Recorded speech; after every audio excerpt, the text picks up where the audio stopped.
Cal, when Scal goes 0-0 and you're able to bring Marcus in and him give you that, as you're Marcus trying, as and you're Alex, and you saw without Alex what happened. Yeah. When they told me, I was literally physically ill to my stomach for him.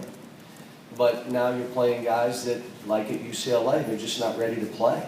They're not ready to get those kind of minutes. You can spot them in, throw them in, let them take a three, but you can't play them long minutes. And if you have to, you're not winning. So I thought we played better defense in the second half. It wasn't a pretty game. But you see, if we make threes, we were 5 for 10 in the second half. And if you go back and look, they were the same open looks in the first half that we went 1 for 11. In the second half, you're 5 for 10.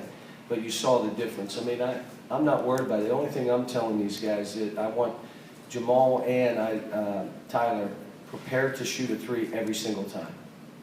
And if they crowd you, then you got to drive it. If they don't crowd you, then you're looking to shoot. Please raise your hand if you got a question. Cal, I mean, obviously it wasn't pretty for much of the game, but midway through the second half, what was the difference? Because it looked like you made shots. You made 3 threes, and all of a sudden you look up, you're up 13, 14. And then they're a better team. I haven't heard what Bobby said, but they didn't play as well as I've seen them play on TV. They went to Creighton and won. They beat Texas A&M. They were up 25 on Texas A&M. They beat North Carolina State. They had Marquette beat. They were up 10. They should have won the game. They didn't play particularly well in the second half, and hopefully some of that was us. But, I walked in at halftime, and I would like to have said, okay, we shoot 30% in the first half and we're up 1. That's a good thing. But it wasn't, because we got out roughed, and we got pushed around again, and we just have a long way to go. I mean, we really do. And I'm not, Scal's thing, again, what were the fouls? Were they like hard fouls? No, they were fouls because he doesn't want to bend. He wants to use his hands. See, if you bend, I'm going to tell you what happens. People all stand and bend. Go ahead, bend for a minute. Go ahead, bend. Now stay down there for a minute. You know what happens? You don't want to stay down there. I'd rather stand up and push. It's easier. And this is all a process, and he's got to accept, okay, now there's no question I can't play this way and play and stay in games. But this is a hard process. And the other side of it, I told him after the game, some of the guys, I mean, I was hard on some of the guys, but let me say this. We're going to go on the road in the SEC. And they have tents outside of every building we play because their students were there a week waiting on those tickets. It's going to be easy? If you can't take me, a guy that loves you and is about you personally, you picked the wrong school. This thing here this is an animal. And so, and I understand, you can tell me they're 18 and 19-year-olds, they're fragile and all this, and tough place to be fragile. As a player, as a coach, as an administrator, as a coach in any sport. Cal, as you say, you're looking for those 7th and 8th guys in the rotation. Did Derek kind of make another case for that today? He played better. I thought he did some good things. He passed up on a jumper that I absolutely did a backflip on the sideline. You don't have to make them, but you got to shoot them. And you can't miss them all. Like the one he hit, bounced 3 times, hit the light, went off the top of the board, almost rolled behind and fell in. That's okay, it went in. Now the next one you got to shoot. And this is, like I said, getting Charles Matthews to play the way he has to play for us to win. And what he's got to do. I mean, we didn't rebound. I mean, we're one of those teams that a guy like Charles has got to go in. The one thing he's going to do is defensive rebound. Then I can leave him on the court. It doesn't matter what he does. But when you're not rebounding and you're out there, and then it becomes a little tougher. And we got great kids. I mean, we got talented kids. We got great kids. They are so young, they don't know what it means to fight. They just don't. Cal, you've talked before about the normal progression that's not necessarily normal here. With Marcus Lee, what is he now that he wasn't for you those first 2 years? What do you see He's from more him that's different? confident. There's nothing that I say that rattles him or Alex. Like, I'm on those two as much as I'm on the other guys, but they look at me and say, I got you. It has no effect what I say. See, and I try to tell these guys, you know, being Italian, I'm loud. And I'm demonstrative. Get that ball! I got you. And then other guys, get that ball! Oh my God, now I could say it another way. Could you please get that ball? Why don't you try it, Cal? Pardon me? Why don't you try it, see what they do? I have tried it, to be honest with you. And the guy says, okay. Cal, are you worried about Scal's confidence, where he's at, confidence-wise? Somewhat, but I'll be honest with you. You know, to do what these kids want to do, this is all a great thing that he's got to work through. And it's the first time in his life. You understand, he came from Haiti. He played basketball for a year and a half, and then he played church league for 2 years. He's never been through any of this. This is all new to him. Now, he played in a couple games that were more like pickup games. He made some jumpers. He ran up and down. And now there were no men. See, he's playing against men now. The kid he went against was a senior, just bulldozed him, and he couldn't play against a man. Well, this is all part of it. Isaiah Briscoe, the way he's shooting the ball at the foul line, it's great for him. But figure it out. You didn't shoot 35% in high school. You shot 72%. How in the world are you shooting 35%? Figure it out. Are you just doing this so that you could play in the rec league in 4 years and 5 years? Or are you trying to do something special with your life and yourself? Figure it out. I kept telling them, a will to win, part of that is getting in tough times and working through it. And they're going to have to do it. I mean, Dom today didn't play particularly well. Well, tough it out. Let's go.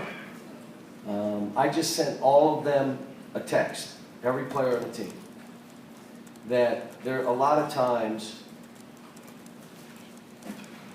for you to make it, you need somebody to believe in you more than you believe in yourself. And I sent that text to him and I said, and I believe in you. Time to ball. I sent it to every kid. I want them to know I believe in each one of these kids. I wouldn't have recruited them here if I didn't.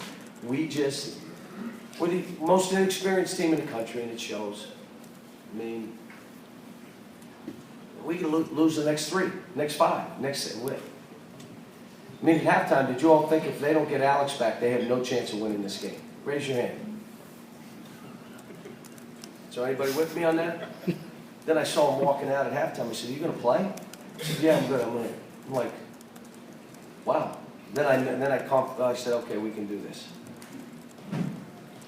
John, did you extend your defense out a little more in the second half, or were you just more aggressive defensively? No, we were playing how we always play, but what we were trying to do is get to more of a random offense.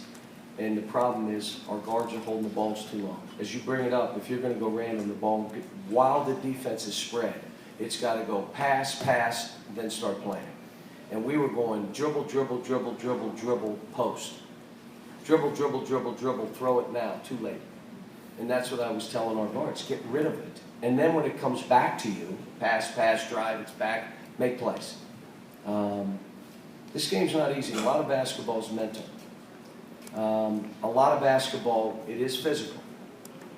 And a lack of physical play then ends up turning into mental toughness, and then starts to suffer. So here we are. We traveled all over the country. We were in Chicago, we were in Miami, we were in LA, we're on our way to New York. We lost one game without Marcus Lee, and we're hanging our heads. That's Kentucky. That's what it is here. Granted that it's a process, but is it typical that you can get a guy to bend and become tough in maybe 3 months?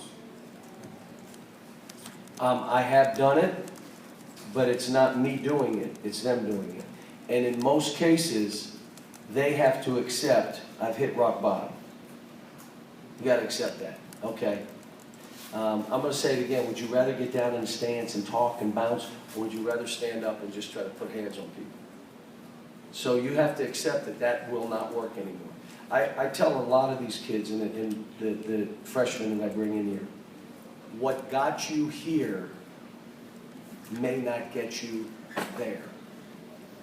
What I mean by that is where you could bully, where you could just outrun, where you could play sloppy, where you could be inefficient volume shooter, I'll take 40 shots and get 25.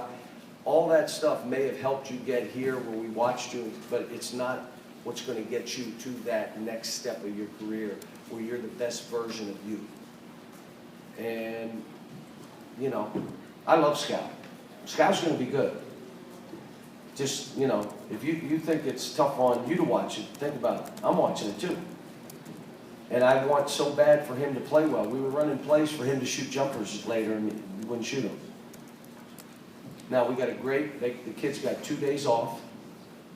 They got the rest of today, and they got tomorrow. And then we start up Monday. Monday, Tuesday, individual work on Wednesday. Thursday, Friday practice here, travel to New York.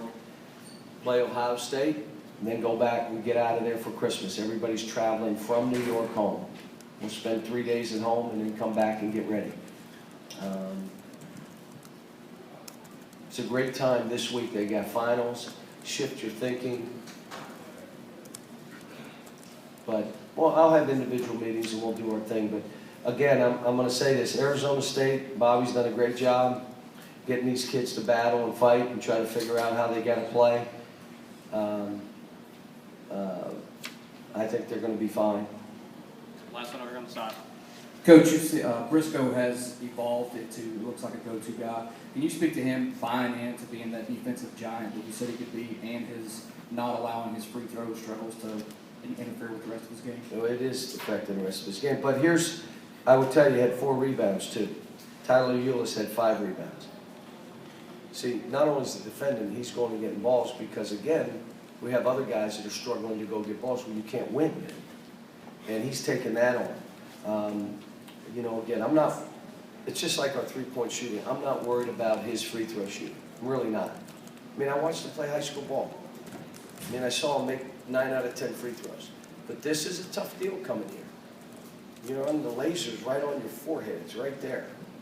And these kids are learning. But what a great experience playing a physical team, playing a senior-laden team. Haven't happened to us what happened at UCLA. It's all learning. Thing here, and I'll say it again, this coaching in this program, it's about March. It's about getting your team right so that you can make a run in March. That's what this all is. Now, last year spoiled all of you, and it spoiled me. So at the beginning of the year, you start fighting this a little bit. This is what it is. Here's where we are. Let's try to get better. All right, now, I got to go because I got to do this radio fast because I got to go to a high school game sweaty in this suit. Okay? Thanks, guys.